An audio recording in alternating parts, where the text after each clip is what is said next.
Hi everyone, this is CA Ritu Agrawal. और आज की वीडियो ना बहुत ही इंटरेस्टिंग होने वाली है क्योंकि आज के वीडियो में हम लोग डिस्कस करने वाले हैं ये अकाउंटिंग इक्वेशन किसे कहते हैं। बेसिकली लोगों को ना बड़ा कंफ्यूजन होता है कि ये equity plus liability is equals to assets ये कैसे हो जाता है, बैलेंस शीट में हम इसे सारे इक्वेशन को डालें कैसे, और अगर कोई कैपिटल ला रहा है तो कौन कौन से जगहों पे उसका इफेक्ट हो जाएगा, इक्विटी बढ़ेगी, कैश बढ़ेगा, क्या क्या बढ़ेगा भाई। तो ये सारे छोटे छोटे कन्फ्यूजन को ना मैं बड़े ही अच्छे से दूर कर दूंगी। और अकाउंटिंग इक्वेशन का ना ये फर्स्ट लेक्चर है, ठीक है। मैं इसे कुछ प्रैक्टिकल एग्जांपल्स के साथ में समझा रही हूँ। तो अगर आपने ये फर्स्ट लेक्चर देख लिया ना, उसके बाद में और भी सीरीज आएंगे अकाउंटिंग इक्वेशन के, तो वो सारे धीरे धीरे करके एडवांस होते जाएंगे, ठीक है। तो ये फर्स्ट इज अ बेसिक वाला, इसको आप अच्छे से कर लो। आपकी जितनी भी बेसिक्स है ना अकाउंटिंग इक्वेशन को लेके, जितनी भी कंफ्यूजन है सब दूर हो जाने वाली है। तो चलो स्टार्ट करते हैं। ओके, तो देखो अकाउंटिंग ना दो चीजों से बनता है, assets is equals to liabilities plus equity, ठीक है। तो assets is equals to equity plus liability, ये है हमारा इक्वेशन। अब आप बोलोगे इसमें नया क्या है, equity plus liability is equals to assets तो हम सभी को पता है। तो इसको इस तरीके से एक बार लिखते हैं, ठीक है। Assets is equals to equity plus liability, ठीक है।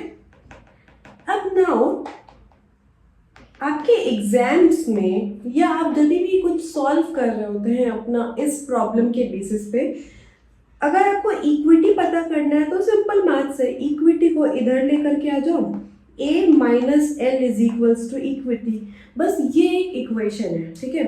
Now assets is equals to equity plus liability, जब आप बैलेंस शीट बनाओगे अपना, ठीक है, बैलेंस शीट बनाओगे तो लाइबिलिटी और इक्विटी इस तरफ आते हैं, इक्विटी लायबिलिटी ये टोटल, और यहाँ पे एसेट्स आ जाते हैं ये टोटल, ठीक है। तो जब भी आप इक्वेशन बनाओगे तो हमेशा ध्यान रखना कि equity plus liability is equals to assets, और ये इस तरीके से बैलेंस शीट बन जाएगा। क्योंकि क्या होता है ना, अकाउंटिंग एक डुअल कॉन्सेप्ट है, मतलब आपका हमेशा दो अकाउंट इफेक्ट करेगा एक बार में। इट्स नॉट लाइक कि आपने फिक्स्ड एसेट्स खरीदा तो बस फिक्स्ड एसेट्स में एसेट साइड में आपने जाकर के फिक्स्ड एसेट्स खरीद लिख दिया कि आपने फिक्स्ड एसेट्स खरीदे हैं, पर भाई आपने पैसे कहाँ से लाए उस फिक्स्ड एसेट्स के। ऐसे इमेजिन करो आप, ठीक है, कि आप बिजनेस स्टार्ट करना चाहते हो, ठीक है। तो लेट्स से आपने बिजनेस स्टार्ट किया, आपके पास में 2000 रुपए हैं, ठीक है, कैश है आपके पास में 2000 रुपए का। नाउ अब ये सोचो कि आपके पास ये जो 2000 का कैश है, तो ये कैपिटल आपका बढ़ जाएगा, लाइबिलिटी इस साइड में जाकर के 2000 रुपये आपने लिख दिया। आपको और बिजनेस के लिए पैसे चाहिए, तो आपने जाकर के अपने पापा को बोला, पापा मुझे 5000 रुपये और चाहिए। तो आप जाके कैश में 5000 रुपये लिख दिए क्योंकि पापा ने आपको कैश दिया 5000। पर चूंकि आपने अपने पापा से लोन लिया है तो इस साइड बैलेंस शीट के लोन में जाकर के लिख दीजिए 5000। आप देखोगे हमेशा आपका बैलेंस शीट टैली करेगा। इस तरीके से अगर आप करोगे तो हमेशा आपका बैलेंस शीट टैली करेगा। जब भी आप कुछ भी अकाउंटिंग करते हैं एक तरफ में, उसका हमेशा सोचिए कि दूसरा इम्पैक्ट कहाँ पे जाके पड़ रहा है। फिक्स्ड एसेट्स खरीदा है, कैसे खरीदा, कैश दे के खरीदा तो फिक्स्ड एसेट्स बढ़ गया और आपके कैश को नेगेटिव करना पड़ेगा। फिक्स्ड एसेट्स खरीदा है लोन से तो फिक्स्ड एसेट्स को बढ़ा दो और लोन में जाकर के प्लस कर दो, तो आप देखोगे दोनों साइड में इम्पैक्ट पड़ जाता है। तो हमेशा हमेशा डुअल कॉन्सेप्ट पे अकाउंटिंग करोगे क्योंकि डबल एंट्री सिस्टम होती है हमारे अकाउंटिंग में, ठीक है। तो कुछ भी हो रहा है हमेशा दो कॉइन के साइड को सोचो, दो तरफ से सोचो, कैश बढ़ रहा है, कैश घट रहा है, फिक्स्ड एसेट्स बढ़ रहे, फिक्स्ड एसेट्स घट रहे, कैपिटल लेकर के आ रहा है पार्टनर, तो कैपिटल ला रहा है तो कैपिटल तो बढ़ेगा ही, पर वो पैसे आ कहाँ से रहे, क्या वो लोन ले रहा है तो लोन बढ़ा दो, क्या वो कैश में लेकर के आ रहा है कहीं से तो कैश बढ़ा दो। इस तरीके से हमेशा डुअल तरीके से सब सोचो, ठीक है। तो चलो इसको हम लोग और एक एग्जाम्पल से अच्छी तरीके से समझते हैं। So let's say Akshay Kumar, आप तो जानते ही होंगे अक्षय कुमार को 25 दिन में पैसे डबल करने की आदत हुई अक्षय कुमार को। तो हम लोग इसको ना, ये क्वेश्चन को बड़े ही प्यार से इस एग्जाम्पल से समझते हैं कि मानिए अक्षय कुमार ने नया नया एक बिजनेस स्टार्ट किया, ठीक है। अब जब वो बिजनेस स्टार्ट करेगा उसके साथ में पहला क्या हुआ कि उसने 20,000 रुपये कैपिटल के साथ में बिजनेस स्टार्ट किया है, ठीक है। नाउ ये जो 20,000 रुपये वो कैपिटल लेकर के आएगा, इसकी इक्वेशन हम लोग कैसे करेंगे भाई। तो सबसे पहले अकाउंटिंग इक्वेशन का ना, ये देखो ये फॉर्मेट है, अकाउंटिंग इक्वेशन का ये फॉर्मेट है जो आपको देखना है, पर्टिकुलर्स, और यहाँ पे आप लिखोगे एसेट्स लाइबिलिटीज वगैरह। कैसे लिखोगे चलो मैं बताती हूँ आपको। सबसे पहले क्या करोगे, आप यहाँ पे लिखोगे assets is equals to equity plus liability, ठीक है। इस तरीके से लिख दोगे। जब भी कोई भी अकाउंटिंग इक्वेशन आप सॉल्व कर रहे हो, हमेशा एक इस तरीके से बॉक्स बना लो जिसमें लिखो particulars assets is equals to equity plus liability, ठीक है। और बैलेंस शीट को ध्यान में रखो। बैलेंस शीट कैसे बनता है, ऐसे करके टी शेप की फॉर्मेट होती है ना बैलेंस शीट की। बैलेंस शीट में हमेशा इस तरीके से फॉर्मेट रहेगा, इक्विटी, लायबिलिटी, एसेट और ये, करेक्ट, हमेशा ऐसा रहता है ना। तो बस ये फॉर्मेट को ध्यान में रखो आप अपने, और इस तरीके से चलो क्वेश्चन सॉल्व करते हैं। तो सबसे फर्स्ट क्वेश्चन है assets is equals to equity plus liability. Akshay Kumar ने बिजनेस स्टार्ट किया अपना 20,000 के कैपिटल से। तो अब यहाँ पे सोचो क्या हो रहा होगा। कैपिटल बढ़ रहा है अक्षय कुमार का, क्योंकि वो कैपिटल लेके आ रहा है 20,000 का, ठीक है। कैपिटल बढ़ रहा है, पर वो क्या, इस तरफ में क्या होगा, उसके पास में कैश बढ़ रहा है ना, क्योंकि वो कैपिटल लेके आ रहा है, करेक्ट। तो इस तरफ में कैपिटल बढ़ जाएगा, ठीक है, और इस तरफ में कैश बढ़ जाएगा। इस तरीके से आपको सोचना है। तो चलो हम लोग इसको कैसे लिखेंगे, यहाँ पे सॉल्व कैसे करेंगे इसको एग्जाम्स में। तो लेट्स अंडरस्टैंड दैट। तो क्या करना है, सबसे पहले एसेट्स में क्या लिखे आ रहा है, कैपिटल इंट्रोड्यूस, ठीक है, ऐसे लिख दो। क्या लेके आ रहा है, एसेट्स। एसेट साइड में क्या बढ़ेगा हमारा, कैश बढ़ेगा, करेक्ट। कितना से बढ़ रहा है, इन रुपीज टर्म बढ़ रहा है, कितना से बढ़ रहा है, 20,000 से बढ़ रहा है। Is equals to equity side में क्या हो रहा है, इक्विटी बढ़ रही है हमारी, क्योंकि 20,000 का कैपिटल लेके आ रहा है। तो अक्षय कैपिटल 20,000 रुपये का कैपिटल आ रहा है, ठीक है, रुपी टर्म में, ये भी रुपी। बट हमारे पास में लाइबिलिटी कुछ भी नहीं है, अक्षय कुमार ने कुछ लाइबिलिटी नहीं लिया है, बस इसने अपना कैपिटल लेके आया भाई, उसके अपने पैसे हैं वो लेकर के आया है। तो जो न्यू बैलेंस हो जाएगा नीचे में, ऐसे लिखना है, न्यू बैलेंस 20,000 रुपये, ठीक है, इज इक्वल्स टू 20,000 रुपये प्लस 0, ठीक है। ये हमारा फर्स्ट इक्वेशन हो जाएगा। नाउ नेक्स्ट अगर हम लोग जाते हैं, नेक्स्ट हम लोग देखते हैं क्या, हम लोग देखते हैं कि अक्षय कुमार ने फाइनली अब उस 20,000 से फर्नीचर परचेज किया। भाई पैसे आ गए हैं उसके पास, तो फर्नीचर परचेज कर रहे हैं। तो उसको हम लोग कैसे सॉल्व करेंगे, हमारे पास ओल्ड बैलेंस था कैश का 20,000 रुपये, लाइबिलिटीज कुछ भी नहीं है, कैपिटल है, अक्षय कुमार ने 20,000 रुपये कैपिटल लेके के आए हैं। तो हम लोग यहाँ पे क्या करेंगे, न्यू बैलेंस में करेंगे। यहाँ पे क्या किया उसने, फर्नीचर लेके आया, ठीक है, फर्नीचर को ऐड कर देंगे, कितना, प्लस यहाँ पे नीचे लिख देते हैं उसको, ऊपर वाले को इफेक्ट नहीं करते, नीचे में लिखते हैं प्लस 500, करेक्ट। लेकिन ये कैपिटल, लेकिन ये फर्नीचर तो ये कैश में लेके आया ना, तो कैश तो घटेगा भाई, तो इसको -500, ठीक है, प्लस 500 इन दी फर्नीचर, -500 इन दी कैश। लेकिन आप नोटिस करो कि इस साइड बैलेंस शीट का ये वाला साइड में कोई इम्पैक्ट नहीं है, जो भी इम्पैक्ट है वो इधर है। कैसे, फर्नीचर बढ़ रहा है हमारा 500 रुपये से, और कैश कम हो रहा है -500 से, करेक्ट। तो इस साइड में 0 इम्पैक्ट है, करेक्ट। तो अब हम लोग क्या करेंगे, नीचे में लिखेंगे new balance. So new balance 19,500, correct, plus 5, ये भी रुपी में लेके आया है, plus 500 is equals to 0 plus 20,000, क्योंकि उसका कैपिटल में तो कोई इम्पैक्ट नहीं है ना भाई अभी तक। जो भी इम्पैक्ट हो रहा है वो उसका कैश में हो रहा है और फर्नीचर में हो रहा है। नाउ अब क्या होता है, थर्ड एंट्री क्या है, purchased goods for ₹1000 in cash. अभी यहाँ पे नोटिस करो वो क्या कर रहा है ना अक्षय कुमार, जा करके जो उसके पास पैसे जो बचे हैं भाई 19,500 रुपये अभी भी उसके पास में बचे हुए हैं, तो वो क्या करता है इन्वेंट्री परचेज कर रहे हैं। और किस चीज़ में परचेज कर रहे हैं, कैश में परचेज कर रहे हैं, क्योंकि भाई उसके पास पैसे हैं, वो लोन क्यों लेगा। तो अगर हम लोग बैलेंस शीट बनाते हैं इसका तो वो कुछ इस तरीके से दिखेगा। यहाँ पर हम लोग का आ जाएगा इक्विटी और लाइबिलिटीज, राइट, और इस तरफ में फर्नीचर जो कि हमारा फिक्स्ड एसेट्स है और कैश, करेक्ट। सो फर्नीचर हमारा 500 रुपये का फर्नीचर हमने खरीदा था और हमारे पास में कैश थे 19,500 रुपये, करेक्ट।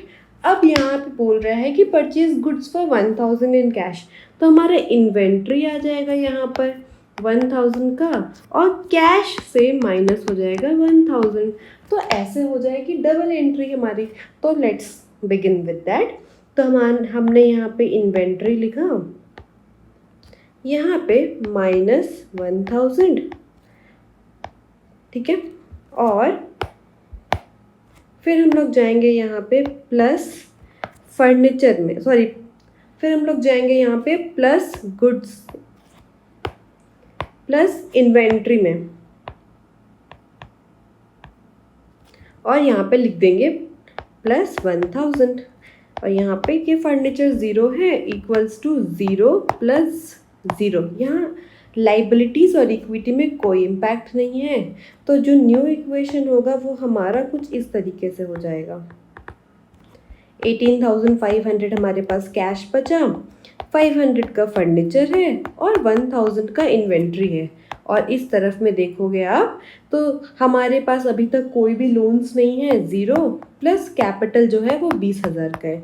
तो इन शॉर्ट अभी भी आप देखोगे तो हमारा बैलेंस शीट कुछ इस तरीके से है, अभी कुछ इस तरीके से हमारा बैलेंस शीट है, जो कि मैं आपको क्विकली दिखाती हूँ। हमारा इक्विटी है 20,000 का और लाइबिलिटी है 0। इस तरफ में फर्नीचर है हमारे पास 500 का, इन्वेंट्री है हमारे पास 1000 की, और कैश है हमारे पास में 18,500 का। सो इन शॉर्ट ये देखो 20,000 और यहाँ पे भी 20,000 रुपये है, राइट। तो हमारा अभी भी अगर हम लोग मैच करें तो बैलेंस शीट मैच कर रहा है हमारा। तो अभी हम सिर्फ 3 क्वेश्चंस किए हैं, लेट्स मूव फॉरवर्ड।